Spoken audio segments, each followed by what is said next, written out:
সব তীর্থ বারবার, গঙ্গাসাগর একবার। পশ্চিমবঙ্গের মকর সংক্রান্তিতে প্রতি বছর লোকাধিক পর্যটক আসেন এই গঙ্গাসাগর মেলায়, যা এই বছর 9 থেকে 16 জানুয়ারি পর্যন্ত চলবে।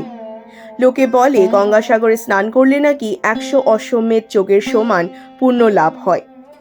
সূর্যের মকর রাশিতে প্রবেশের এই সময় এই মেলার বিশেষ গুরুত্ব। এই মেলার গুরুত্ব শুধুমাত্র ধর্মীয় আচার অনুষ্ঠানে সীমাবদ্ধ নয়, এটি সামাজিক, অর্থনৈতিক এবং সাংস্কৃতিক বিভিন্ন দিককে তুলে ধরে। এবছর মহাকুম্ভের কারণে গঙ্গাসাগরে সাধুদের আনাগোনা কিছুটা কম হলেও রাজ্য সরকার পর্যাপ্ত নিরাপত্তা ব্যবস্থা নিয়েছে। বিভিন্ন স্থানে হেলথ চেকআপ ক্যাম্প ও বিশ্রাম শিবির স্থাপন করা হয়েছে।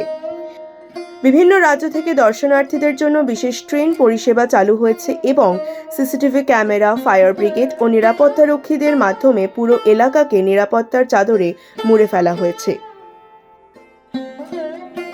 24x7 নজরদারির জন্য 1150টি সিসিটিভি ক্যামেরা লাগানো হয়। বিপর্যয় মোকাবিলার জন্য 2100টি সিভিল ডিফেন্স স্বেচ্ছাসেবক এবং ডুবুরি নিয়োগ করা হয়েছে। 25টি ফায়ার টেন্ডার সহ 10টি অস্থায়ী ফায়ার স্টেশন তৈরি করা হয়। সাগর ও কাকদ্বীপে 24x7 আইকিট সহ 300টি বেড ও সাথে রয়েছে জল ও স্থল অ্যাম্বুলেন্স। স্বেচ্ছাসেবকরা যাত্রীদের সব রকমভাবে সাহায্য করবেন এবং সম্ভাব্য যাবতীয় ঝুঁকি থেকে যাবতীয় সুরক্ষার ব্যবস্থা করবেন। আরও খবর জানতে চোখ রাখুন টাইমস নাও খবরে।